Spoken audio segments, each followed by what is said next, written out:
আপনি আমি যে ঈমানদার, আপনি আমি যে নবী প্রেমিক, দয়াল রাসূলকে মহব্বত করি, আহলে বাইতকে মহব্বত করি, সাহাবায়ে কেরামকে মহব্বত করি, এটা কসবি নয়।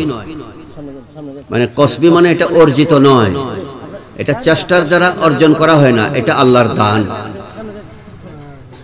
এখন মহব্বতের সঙ্গে যে তাকওয়া লাগবে, এই তাকওয়ার বিষয়টা হলো কাসবি, এটা অর্জিত, এটা অর্জন করতে হয়, এটা লাভ করতে হয়। খুব খেয়াল করবে, মহব্বতের পাশে যে তাকওয়ার প্রয়োজন, যে তাকওয়া হইলে একটা মানুষ আল্লাহর ওলি হয়ে যাবে। আমরা তো সবাই আল্লাহ রাসূলকে মহব্বত করি, করি কিনা? আহলে বাইত সাহাবায়ে কেরামকে মহব্বত করি কিনা? এই মহব্বতটা এটা কিন্তু আপনি আমি সাধনা করে অর্জন করি নাই, এটা আল্লাহ দিয়েছেন। পড়ি আলহামদুলিল্লাহ। এখন যেটা সাধনা করে অর্জন করতে হবে সেটা হলো তাকওয়া। এই তাকওয়া সম্পর্কে কোরআনে কারিমে আল্লাহ তাবারাকা ওয়া তাআলা ফরমান, ওয়া ইন তাত্তাকু ওয়া তাসবিরু ফাইন্না যালিকা মিন আজমিল উমুর। মাবুদ ফরমান যে মহব্বতের পরে যে তাকওয়ার বিষয়টা, এই তাকওয়া হলো একটা গুরুত্বপূর্ণ বিষয়, একটা জরুরি বিষয়। এই তাকওয়া বিষয়টা যার কাছে থাকবে সে সফলকাম হয়ে যাবে। যার কাছে এই তাকওয়া আছে তার মধ্যে হিম্মত আছে, যার মধ্যে তাকওয়াত আছে সে বড় বাহাদুর। অত্যন্ত সাহসী ব্যক্তিত্ব ছাড়া এই তাকওয়া অর্জন করতে পারে না। অত্যন্ত বিনয়ী ব্যক্তি ছাড়া এই তাকওয়া অর্জন করতে পারে না। মাবুদ ফরমান মিন আজমিল উমুর, এটা সাধনা জগতের মধ্যে একটা উত্তম সাধনা। তাকওয়া অর্জন করাটা বা তাকওয়া ধরে রাখা, এটা সাধনা জগতের মধ্যে একটা বেনজির সাধনা, গুরুত্বপূর্ণ সাধনা। খুব খেয়াল করবেন, এই তাকওয়ার প্রশংসা স্বয়ং আল্লাহ পাক করতেছেন। তাকওয়া জিনিসটার প্রশংসা কে করতেছেন? নিজে আল্লাহ তাকওয়ার প্রশংসা করতেছেন, যে মহব্বতের পরে তাকওয়া। মাবুদ ফরমান মিন আজমিল উমুর, যত প্রকারের ইবাদত আছে, রিয়াজত আছে, মুরাকাবা মুশাহাদা আছে, সকল প্রকার ইবাদতের মধ্যে তাকওয়াটা হলো একটা গুরুত্বপূর্ণ সাধনা, একটা ভারী সাধনা। কে বলতেছেন? আল্লাহ পাক বলতেছেন। এই তাকওয়ার গুরুত্ব সম্পর্কে মাবুদ আরো ফরমান, ওয়াত্তাকু লা ইয়াদুররুকুম কায়দাহুম শাইআ। এই তাকওয়া যার মধ্যে থাকবে, মাবুদ ফরমান এই ব্যক্তিকে দুনিয়ার মানব জাতি হোক আর জিন জাতি হোক, কোন প্রকারের দুশমন তাকে প্রত্যক্ষ পরোক্ষ কোনো ক্ষতি করতে পারবে না। আমার অনেক বাবাজিরা বলে, বাজি আমার এই শত্রু সেই শত্রু।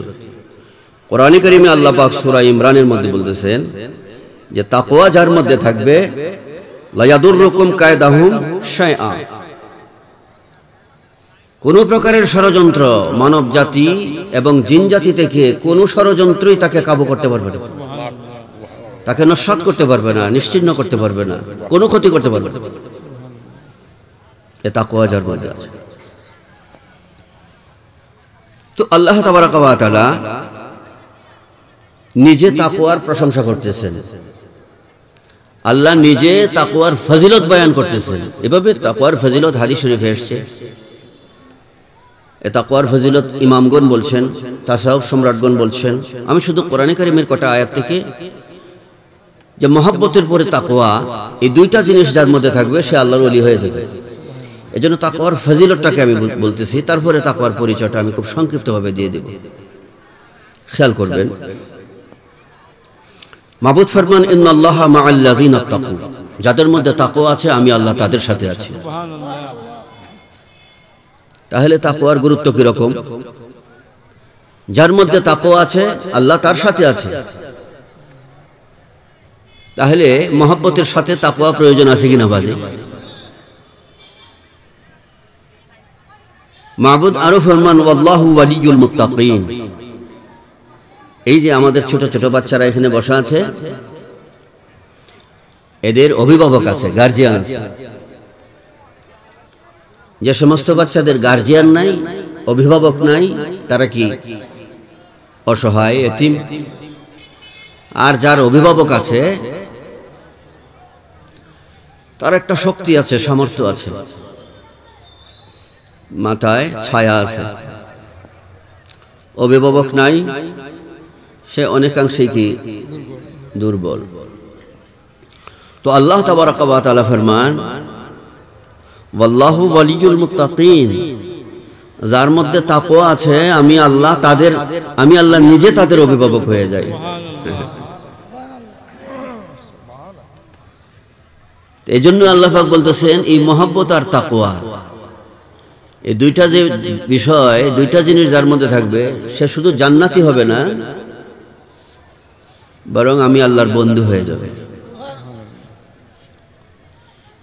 এই সময়টা যদি একটু কাজে না লাগে, আমরা যে এখানে বসছি, তাহলে আপনাদের সময় নষ্ট করার জবাব হাসরের দিন আমার দেওয়ার ক্ষমতা নাই। এই জন্য সার কথাগুলো, মুলাখাস কথাগুলো সময়ের পূর্বাপর দিক লক্ষ্য করে আপনাদের খেদমতে রাখছে। কারণ অনেক মুহাক্কিক উলামায়ে কেরাম আছে, বিভিন্ন ফুল থেকে আপনারা বিভিন্ন সুঘ্রাণ সংগ্রহ করবেন। তো খেয়াল থাকতে হবে, আমি যে কথাটা বলতেছি এখান থেকে শুধু বেহেশতি না, আল্লাহর ওলি হয়ে বিদায় হওয়া যাবে, এই কথাটার দিকে খেয়াল রাখবেন যে হুজুর ওই জায়গাটায় আসে কিনা। আমার কথার উদ্দেশ্যই ওখানে যে আমরা এখানে আসছি, এটা বেহেশতের বাগান, বেহেশতির জীবন নিয়ে যাব, এক একজন এখান থেকে ওলি হয়ে ঘরে ঘরে ফিরব, ওলি হয়ে ফিরব, এই আশায়। একটা বিষয় কিন্তু, একটা সম্বল আমাদের মধ্যে অর্জন হয়ে গেছে, সেটা মহব্বত, যেটা কিছুক্ষণ আগে আমরা হাত তুলেও দেখিয়েছি, স্বীকৃতি দিয়েছি। এখন দ্বিতীয় বিষয়টা বলতেছি। আল্লাহ তাবারাকা ওয়া তাআলা ফরমান, মান ইয়াত্তাকিল্লাহা ইয়াজআল লাহু মাখরাজান। তারপরে কথাটা ফরমান, ওয়া ইয়ারযুকহু মিন হাইসু লা ইয়াহতাসিব। আল্লাহ তাবারাকা ওয়া তাআলা ফরমান, যার মধ্যে তাকওয়া থাকবে এই ব্যক্তির উপর যদি আসমান ভাঙ্গা বিপদ আসে।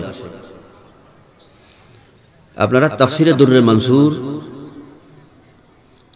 তাফসিরে রুহুল বায়ান, তাফসিরে মাজহারি, এই তাফসিরগুলোতে বিশেষ করে দুররে মনসুরের মধ্যে এসেছে হযরত আয়েশা সিদ্দিকা রাদিয়াল্লাহু তাআলা আনহা, হযরত ইবনে আব্বাস রাদিয়াল্লাহু তাআলা আনহু, ইবনে মাসউদ রাদিয়াল্লাহু তাআলা আনহু, তারা বলছেন যার মধ্যে তাকওয়া থাকবে, এই আয়াতে কারিমার মর্মে আসমান ভেঙ্গে পড়ছে, 7 আসমান ভেঙ্গে পড়ছে, এমন কোন বিপদও যদি তার উপর আসে,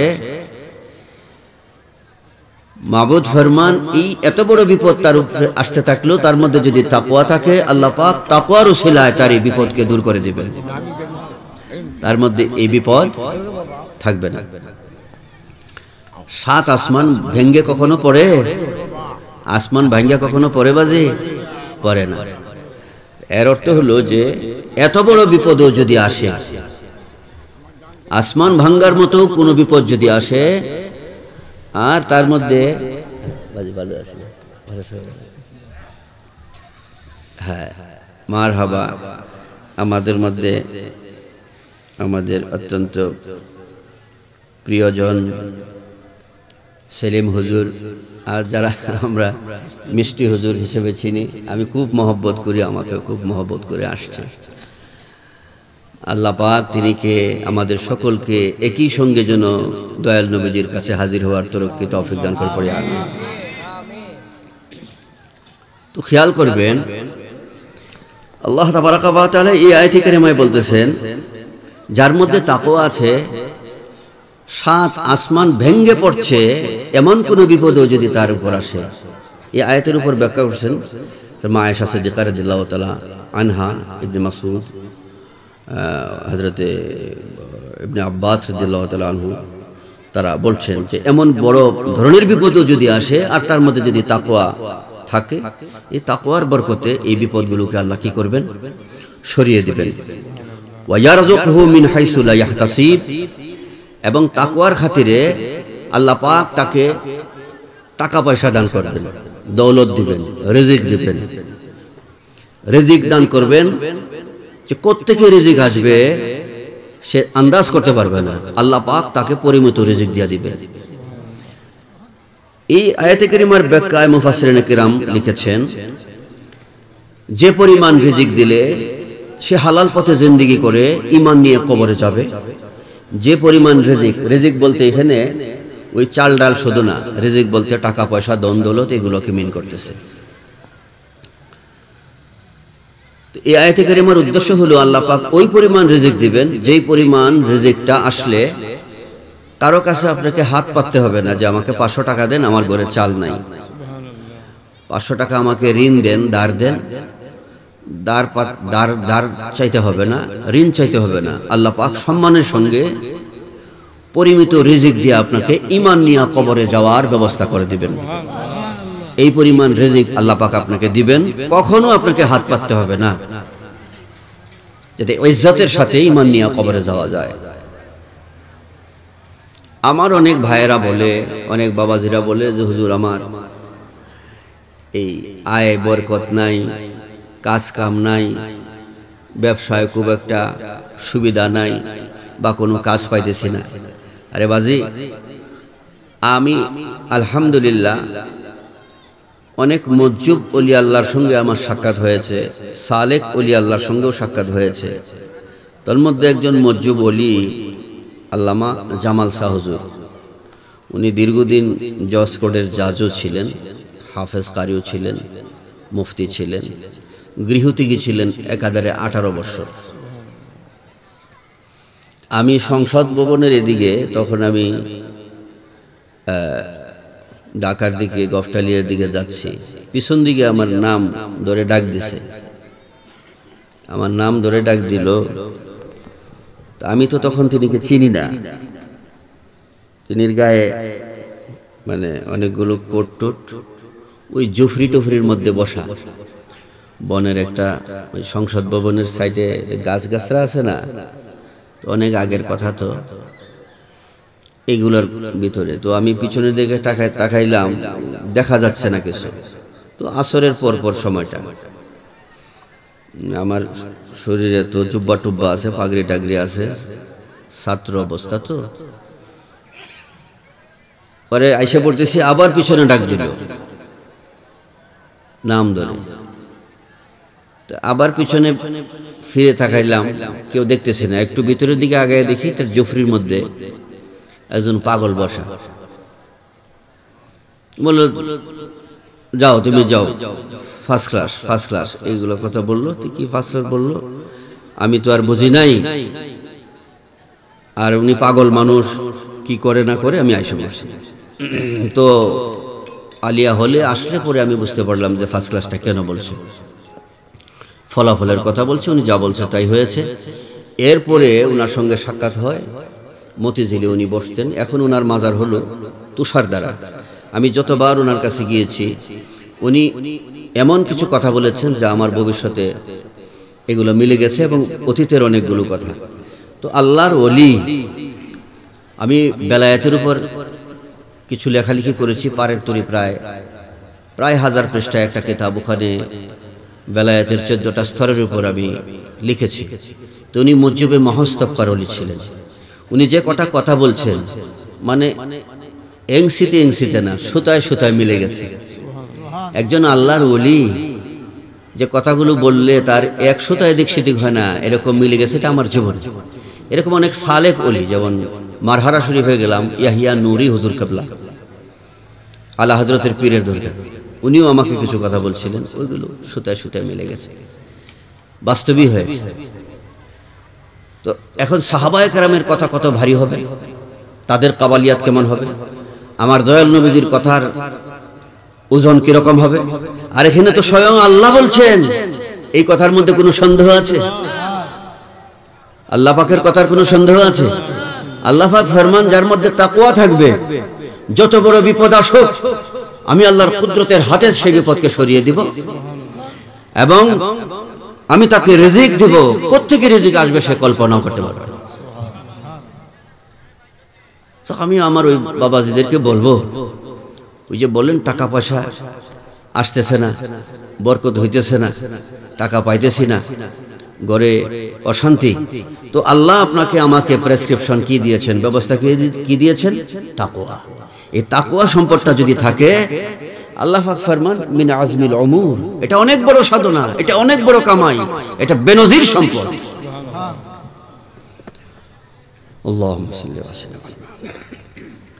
এই তাকওয়া যেন আমাদের মধ্যে অর্জন হয়, এই বিষয়টা আমরা খেয়াল করব।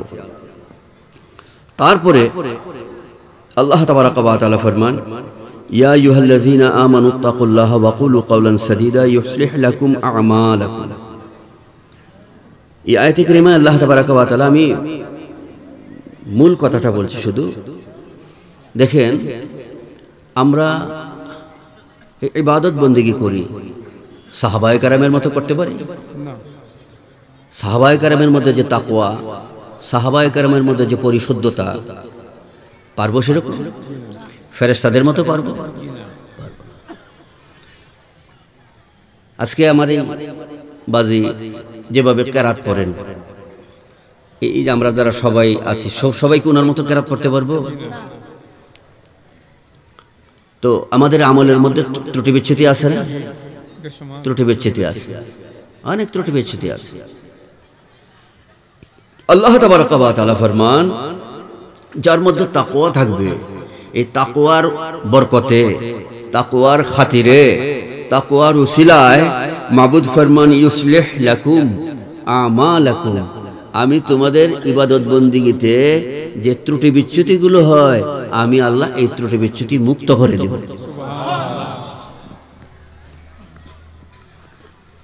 কিসের উসিলা বলেন তো? তাকওয়ার উসিলা। এই তাকওয়ার বরকতে আল্লাহ তাবারাকা ওয়া তাআলা ফরমান, যে বান্দার মধ্যে তাকওয়া থাকবে, ইয়াগফির লাকুম যুনুবাকুম, তাকওয়ার খাতিরে, তাকওয়ার বরকতে বান্দার মধ্যে যদি কোনো গুনাহ হয়ে যায়, আমি আল্লাহ তার গুনাহগুলো মাফ করে দেব। সুবহানাল্লাহ। এই তাকওয়ার উপরে প্রায় 40টার উপরে আয়াত আছে, আরো বেশি। আমার সামনে যেগুলো আছে মহব্বতের পরে তাকওয়া। এই দুই সম্পদ যার মধ্যে থাকবে, মাবুদ ফরমান লা খাউফুন আলাইহিম ওয়া লা হুম ইয়াহজানুন, আমি আল্লাহর ওলি হয়ে জিন্দেগি করবে, কবর হাসরে কোনো ভয় দুশ্চিন্তা থাকবে না। আমি শুধু এখন তাকওয়ার ফজিলতের কথা বলতেছি, এটার গুরুত্ব, এটার মর্মার্থ বলতেছি, এবং তাকওয়া কাকে বলে এটার সংক্ষিপ্ত পরিচয়টা আমি শেষ অংশে নিয়ে আসছি। তাকওয়ার ফজিলত সম্পর্কে আল্লাহ পাক আরো ফরমান ইন্নাল্লাহা ইউহিব্বুল মুত্তাকিন, যাদের মধ্যে তাকওয়া আছে, আল্লাহ ফরমান আমি নিজে আল্লাহ তাদেরকে মহব্বত করি। সুবহানাল্লাহ। তারপর একটা বিষয় আসে, আমরা যে ইবাদত বন্দেগী করি, নামাজ রোজা আমল ওয়াজিফা করি, হজ করি, যাকাত দিই, আর যে আজকের মাহফিলে আমরা এসেছি, এই যে একটা ইবাদত, এটা তো একটা ইবাদত, এটা একটা বন্দেগী না বাজে? এগুলো যে কতটুকু কবুল হচ্ছে, কবুল হইলে না আপনি আমি কামিয়াব হব? এই যে হজ করে, হজ কবুল হইলে তো কামিয়াব হব। যাকাত দেওয়া, যাকাত কবুল হইলে না তারপরে এটার দিয়া, এই যাকাতের দ্বারা আমি উপকৃত হব। আমল যাই করি, এটা কবুল হইলেই এটার দ্বারা ফায়দা হবে, উপকৃত হব। এখন ফায়দাটা হইল কি হইল না কি করে বুঝব? উপকৃত হইলাম কিনা কি করে বুঝব? কারণ কবুল হইল কিনা এটাই তো জানি না, কবুল হইল কিনা এটাই তো জানি না। তো কবুল হইল কিনা এটা একটা জানার ব্যবস্থা আছে, জানার একটা কি আছে বাজি? ব্যবস্থা আছে। কবুল হইলে আপনি আমি কামিয়াব, কবুল যদি না হয় তাহলে এর চেয়ে বড় বদনসিব, বড় দুর্ভাগ্য হওয়ার আর কোনো দৃষ্টান্ত নাই। বড় বদনসিবের বিষয় হলো ওটাই যে বন্দেগী করেছে কিন্তু কবুল হচ্ছে না। তো আল্লাহ তাবারাকা ওয়া তাআলা কত বড় দয়াল, তিনি বলতেছেন ইন্নামা ইয়াতাকাব্বালুল্লাহু মিনাল মুত্তাকিন। মাবুদ ফরমান, আমি ওই সমস্ত ব্যক্তিদের বন্দেগী কবুল করি, ওই সমস্ত ব্যক্তিদের সাধনা কবুল করি, ওই সমস্ত ব্যক্তিদের ইবাদত রিয়াজত কবুল করি যার মধ্যে তাকওয়া আছে। যার মধ্যে কি আছে? তাকওয়া আছে। বাজি সুম্মা নুনাজ্জিল লাযীনা তাকু। আল্লাহ তাবারাকা ওয়া তাআলা আরো ফরমান, আমি আল্লাহ অবশ্যই তাদেরকে জাহান্নামের আগুন থেকে মুক্ত করব। আমি আল্লাহ অবশ্যই তাদেরকে জাহান্নাম থেকে মুক্ত করব, জাহান্নামে যেতে দিব না যাদের মধ্যে তাকওয়া আছে। সুবহানাল্লাহ। এই মর্মে প্রায় 21টা আয়াতে কারিমা। তাকওয়া যার মধ্যে আছে তাদেরকে জাহান্নাম স্পর্শ করবে না। 40টার উপরে আয়াতে কারিমা। এই তাকওয়া সম্পর্কে যে কটা আয়াতে কারিমা আমি পড়েছি, এই আয়াতে কারিমার উদ্দেশ্য হলো যে নিজে আল্লাহ তাকওয়ার ফজিলত বর্ণনা করতেছেন। আমি এতক্ষণ বলার উদ্দেশ্য হলো যে আল্লাহ নিজেই তাকওয়ার ফজিলত বর্ণনা করতেছেন। এখন আমরা জেনে নেই যে তাকওয়া জিনিসটা কি।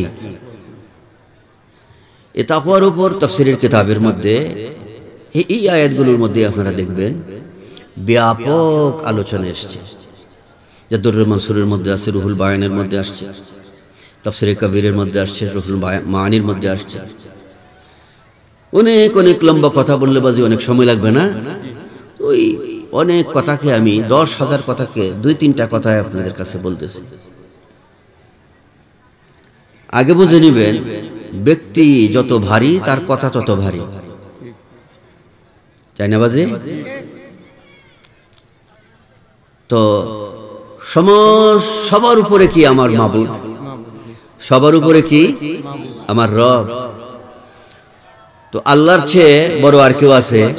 তো আল্লাহ নিজে তাকওয়ার ফজিলত, তাকওয়ার গুরুত্বের কথা আলোচনা করেছেন। এটা আমাদের খেয়াল রাখতে হবে। গুরুত্বপূর্ণ একটা বিষয় হলো তাকওয়া। আল্লাহ বলছেন যার মধ্যে মহব্বত আর তাকওয়া থাকবে বেহেশতে জীবন লাভ করবে। মাবুদ বলতেছেন লা খাউফুন আলাইহিম ওয়া লা হুম ইয়াহজানুন। কবর হাসরে ভয় দুশ্চিন্তা থাকবে না, আমি আল্লাহর ওলি হয়ে যাব। এখন আসি তাকওয়া কি। মহব্বত তো আমরা বুঝতেই পেরেছি, বুঝছি কিনা সবাই? তাকওয়া হলো এক কথায় চেষ্টা করা এবং কষ্ট করা, সর্বোচ্চ চেষ্টা এবং সর্বোচ্চ কষ্ট। বলেন বাজি, সর্বোচ্চ চেষ্টা এবং সর্বোচ্চ কষ্ট।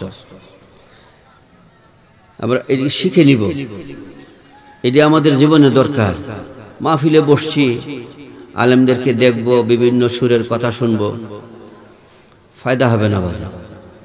বসবো, কিছু সংগ্রহ করে নিব এই আশায় যে ওইগুলো বাড়িতে গিয়ে আমল করতে পারে। খেয়াল রাখবেন, তাকওয়ার অর্থ হলো সর্বোচ্চ চেষ্টা, সর্বোচ্চ কষ্ট। কোন খাতে সর্বোচ্চ চেষ্টা, সর্বোচ্চ কষ্ট? ইবাদত করার জন্য, বন্দেগী করার জন্য সর্বোচ্চ চেষ্টা এবং সর্বোচ্চ কষ্ট। নেক কাজের জন্য সর্বোচ্চ চেষ্টা এবং সর্বোচ্চ কষ্ট। আর গুনাহ না করার জন্য সর্বোচ্চ চেষ্টা, সর্বোচ্চ কষ্ট। এই দুই জগতে দুইটা সর্বোচ্চ চেষ্টা আর কষ্টের নামই হলো তাকওয়া। বুঝে আসছে না বাজি? নেক কাজ করব, এই মর্মে সর্বোচ্চ চেষ্টা করতে হবে, সর্বোচ্চ কষ্টও করতে হবে। আউলিয়ায়ে কেরামের জীবনী দেখেন, আমরা মনে করি যে নামাজ রোজা ইবাদত বন্দেগী সারাই মারিফত হাসিল হয়ে যায়। অনেক ব্যক্তিবর্গ আছে এদিকে দাঁড় দাঁড়ে না, কিন্তু বিভিন্নভাবেই তারা আবার অনেক বুজুর্গ হিসেবে পরিচিত। অনেক সময় দেখা যায় বিভিন্ন জায়গায় বসা, গাছের তলে বসা, বিভিন্ন পোশাকে জিকির আজকার করে, তো করে ভালো। কিন্তু আল্লাহ বলতেছেন যে আল্লাহওয়ালা কিভাবে হওয়া যাবে? স্বয়ং রব বলতেছেন যে কিভাবে ওলি হবে, বেহেশতি জীবন লাভ করবে। মাবুদ বলতেছেন এবং বলার আগে এগুলোর তারিফ করছেন আল্লাহ, এগুলোর প্রশংসা নিজে আল্লাহ করছেন যে তুমি ওলি হইতে চাও, বেহেশতি জীবন লাভ করতে চাও, আমি আল্লাহর বন্ধু হইতে চাও, তো তোমার মধ্যে শুধু দুইটা জিনিস, মহব্বত আর তাকওয়া। তাকওয়া কি? নেক কাজের জন্য সর্বোচ্চ চেষ্টা, সর্বোচ্চ কষ্ট। এখন যদি বাজে আমি নেক কাজ করতে গিয়ে আমি নামাজ পড়লাম না, রোজা রাখলাম না, উপযুক্ততা আছে হজ করলাম না, জাকাত দিলাম না, টুপি নাই, দাড়ি নাই, দিলাকুলুফ নাই, ফর্দা ফর্সিদা নাই, বলেন বাজে, তো সর্বোচ্চ চেষ্টা, সর্বোচ্চ কষ্ট হইল? প্রত্যেক জিনিসের তো একটা সংজ্ঞা আছে না? আলু কাকে বলে, আধার কাকে বলে,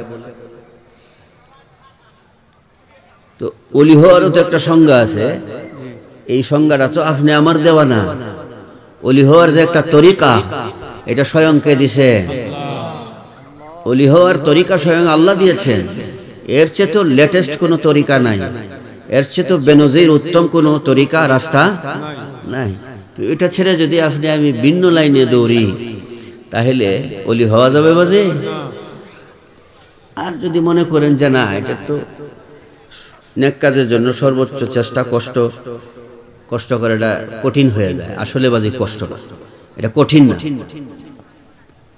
লেগে যান, আল্লাহর পক্ষ থেকে অনেক মেহেরবানি আসবে, দয়া আসবে। এই মর্মেও অনেক ফেরেশতা আয়াতে কারিমা আমার সামনে ছিল, সময়ের পূর্বপর দিক লক্ষ্য করে সেদিকে গেলাম না। আমি শুরু করব। আর কঠিন না বিষয়টা।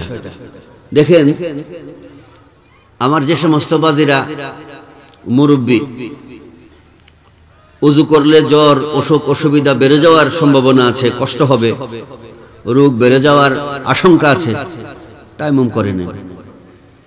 অসুস্থতার কারণে মসজিদে যাইতে পারছেন না, ঘরে নামাজটা পড়ে নেন। মসজিদে যেতে পারতেছেন না, ঘরে পড়েন। দাঁড়াইতে পারতেছেন না, বসে পড়েন। বসে পারতেছেন না, শুয়ে পড়েন। শুয়েও যদি না পারেন, মাফ, আল্লাহ মাফ করে দেবেন। আপনি মুসাফির মানুষ, রোজা অবস্থায় যদি মুসাফিরি অবস্থায় আপনার কষ্ট হয়, আল্লাহ দয়া করে আপনি আমাকে মুসাফির অবস্থায় না রাখলেও চলবে, এই বিধানও দিনের মধ্যে দেয়া হয়েছে। আপনি মুকিম অবস্থায় পড়ে আদায় করবেন। মাদের জন্য তো আরো অনেক সহজ। আল্লাহ তাবারাকা ওয়া তাআলা ফরমান, লা ইউকাল্লিফুল্লাহু নাফসান ইল্লা ওয়াসআহা।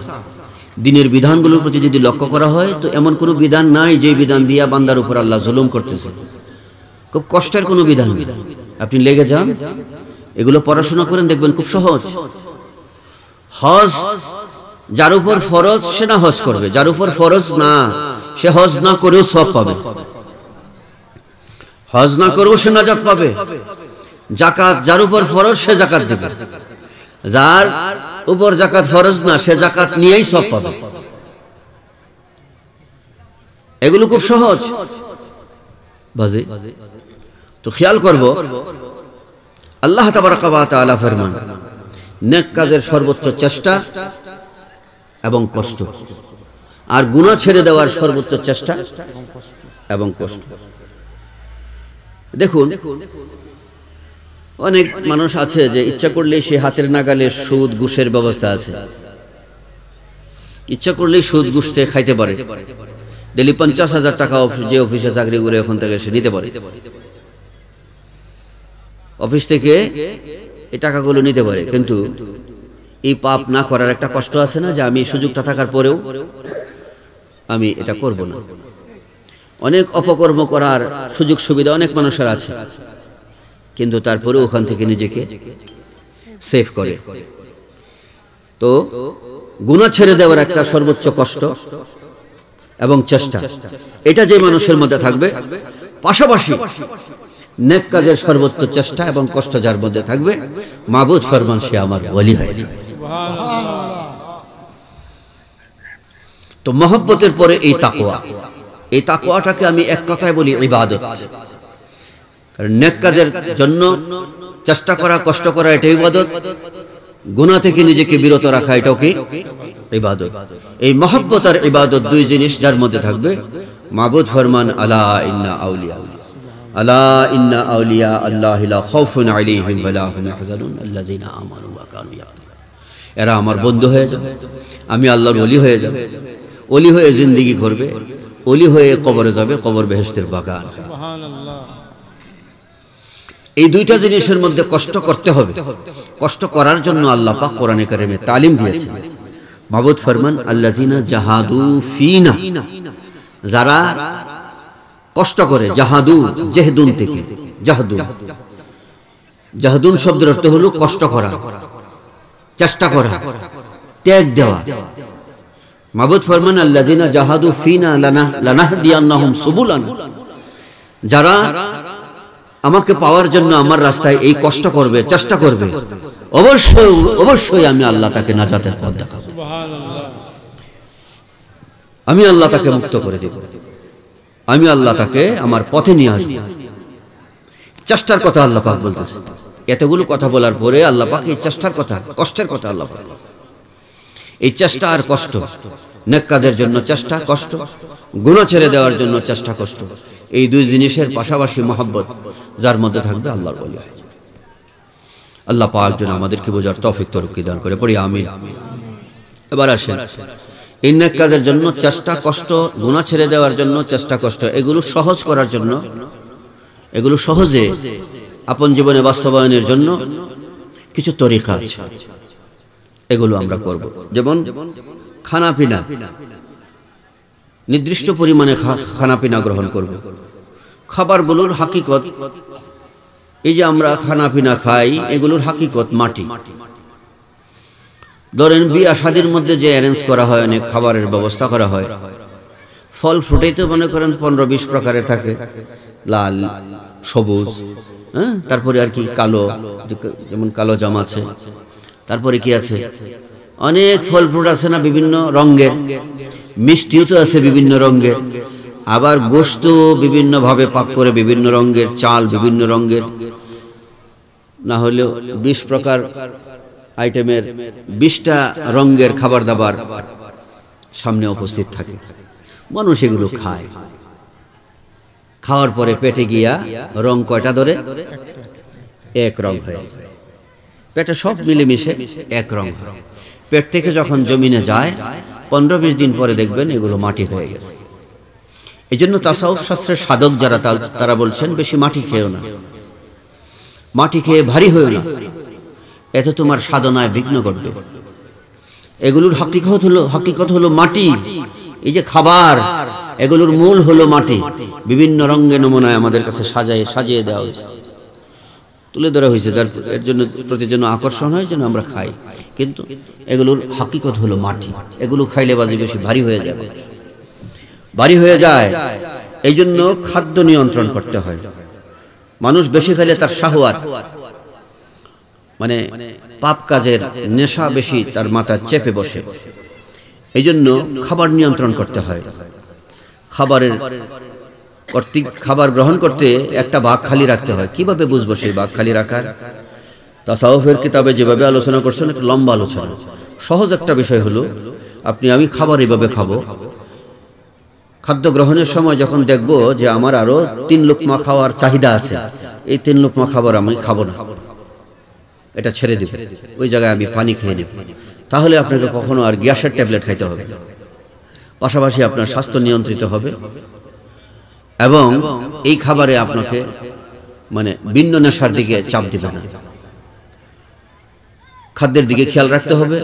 এই জন্য খোদার ফজিলত আছে। খোদা, পেটের মধ্যে খোদা রাখা, এটা সুন্নাত। আল্লাহ পাক যেন বুঝার আমাদের তৌফিক দান করেন। তারপরে দৃষ্টিকে হেফাজত করতে হবে। দৃষ্টি যখন কুদৃষ্টি মানুষের উপর পড়ে, তো ওই দৃষ্টির দ্বারা মনের মধ্যে একটা পরিকল্পনা তৈরি হয়। এই পরিকল্পনাটাই পরবর্তীতে বাস্তবে রূপ ধারণ করে। এই জন্য কোরআনে কারিমে আল্লাহ পাক দৃষ্টি নিয়ন্ত্রণের কথা বলছেন। তারপর জবান, বেশি কথা না বলে কম কথা বলা ভালো। বেশি কথা বললে কিছু না কিছু মিথ্যা, কিছু না কিছু এদিক সেদিক হয়। এই জন্য নীরব থাকা, চুপ থাকা ইবাদত। চুপ থাকাটা ওলিগণের যে কটা সিফত আছে, ওই সিফতের মধ্যে একটা সিফত হলো কি নীরব থাকা। এটাও একটা ইবাদতের অন্তর্ভুক্ত। যদি এমন ব্যক্তি হয় যে তাকে শিক্ষা দেওয়া প্রয়োজন, এক্ষেত্রে তাকে শিক্ষার জন্য যতটুকু কথা বলতে হয় এটুকু বলবে, এর বেশি না। সমাগম, মানুষ সমাগম, বেশি আড্ডা, এগুলো থেকে নিজেকে হেফাজত করতে হবে। হালাল খাদ্য গ্রহণ করতে হবে। নবীজির সুন্নাতগুলোকে নিজের মধ্যে ধারণ করতে হবে। আপনি দাড়ি রাখলেন, জুব্বা পরলেন, টুপি পরলেন, পাগড়ি পরলেন, এই লেবাসগুলোর কারণে, এই লেবাসগুলো যার মধ্যে থাকবে, এমন একটা মানুষ ধরেন সে বিড়ি সিগারেট খায়, নেশা ফেশাও করে, টুপিদারি নাই, এমন একটা মানুষকে আপনি আগামীকাল সকালে তাকে জুব্বা পরায় দিবেন, টুপি পরায় দিবেন, পাগড়ি পরায় দিবেন। যে মানুষটা দাঁড়ায় পেশাব করত, এই জুব্বাগুলো পরায় তাকে ছেড়ে দিবেন, ওই ব্যক্তিটা দেখবেন যে দাঁড়ায় আর পেশাব করতে পারবে না। বলেন তো তাকে কে বাধা দিল? সুন্নাত, নবীজির সুন্নাত। এজন্য এই তরিকায় এই মহব্বত আর ইবাদত, এই দুই ক্ষেত্রে, এই দুইটা সাধনার মধ্যে আগানোর জন্য, অগ্রসর হওয়ার জন্য, কারণ এই দুইটা সাধনাকে লক্ষ্য করে আল্লাহ পাক ফরমান মিন আজমিল উমুর, এটা সাধনা জগতের মধ্যে খুব গুরুত্বপূর্ণ সাধনা। যে এই সাধনায় তারাই আগাইতে পারে যাদের মধ্যে এই নবী পাকের সুন্নতগুলো থাকবে। এই জন্য সুন্নতগুলো আমরা ধরে রাখবো। আল্লাহ পাক যেন আমাদেরকে বোঝার তৌফিক দান করে, পড়ি আমিন। এই কিছু বিষয় গ্রহণ করার জন্য বলছি, আর কিছু বিষয় বর্জন করতে হবে। এই বর্জনের কথাটাই আমি শেষ অংশে চলে আসছি। কি কি বর্জন করব? ওয়াহাবি ফিতনা, ওয়াহাবি ফিতনা, খারিজি ফিতনা, নজদি ফিতনা, এই বাতিল ফিতনা যেগুলো আছে, মহব্বত আর তাকওয়ার জন্য প্রথমত এই বিষয়গুলোকে, সুন্নাতগুলোর প্রতি আমরা মনোনিবেশ করব, আর বাতিলদের সহবত থেকে দূরে থাকব। বিশেষ করে বর্তমান বাতিল জগতের মধ্যে বড় ধরনের একটা বাতিল হলো, বাতিলের মধ্যে বড় শিং হলো সালাফি, আহলে হাদিস যেটাকে বলে। আহলে হাদিস, এদের থেকে আমাদের সন্তানদেরকে বাঁচাতে হবে। আমাদের এটা গার্জিয়ানদেরকে বলতেছি, আমাদের এটা ইমানি দায়িত্ব, কারণ এরা আমাদেরকে স্বীকার করতেছে। মনে রাখবেন, এদের মসজিদে লা ইলাহা ইল্লাল্লাহর পরে মুহাম্মদুর রাসূলুল্লাহর জায়গা হয় না। মুহাম্মদুর রাসূলুল্লাহ, লা ইলাহা ইল্লাল্লাহর পরে মুহাম্মদুর রাসূলুল্লাহ যেখানে আছে, এই মুহাম্মদুর রাসূলুল্লাহর এই টাইলসগুলো ভেঙে ফেলছে, এরকম আমার নজরে পড়েছে। কারণ মুহাম্মদুর রাসূলুল্লাহ লা ইলাহা ইল্লাল্লাহর সাথে রাখা যাবে না, এটা শিরক, বলে নাউযুবিল্লাহ। অথচ লা ইলাহা ইল্লাল্লাহর সাথে মুহাম্মদুর রাসূলুল্লাহ কোরআনে কারীমের জায়গায় জায়গায় আছে। মুহাম্মাদুর রাসূলুল্লাহ কোরআনে কারীমের আয়াত। জান্নাতের পাতায় পাতায় এবং জান্নাতের গেইটে, আরশের সাকে একই সঙ্গে লা ইলাহা ইল্লাল্লাহ মুহাম্মাদুর রাসূলুল্লাহ। কিন্তু এদের মসজিদে লা ইলাহা ইল্লাল্লাহর পাশে মুহাম্মাদুর রাসূলুল্লাহর জায়গা হয় না। আমি বাজি আপনাদেরকে বলবো, যে সমস্ত মসজিদে, যাদের মসজিদে লা ইলাহা ইল্লাল্লাহর পাশে মুহাম্মাদুর রাসূলুল্লাহর জায়গা নাই, ওই সমস্ত মসজিদ বিধর্মীদের গির্জা এবং মন্দিরের চেয়েও ভয়ঙ্কর। যে কেন হিন্দুদের গির্জা, খ্রিস্টানদের গির্জা এবং হিন্দুদের মন্দির, এগুলো আমাদেরকে ক্ষতি করে না, এগুলো দ্বারা আমাদের ঈমান নষ্টের কোনো সুযোগ নাই। কারণ এগুলোকে আমরা চিনি যে এটা মন্দির, এটা গির্জা। এখানে আপনি আমি যাইনি, যাই না, কাজে এটার দ্বারা ঈমান নষ্টের কোনো সম্ভাবনা নাই, সুযোগ নাই।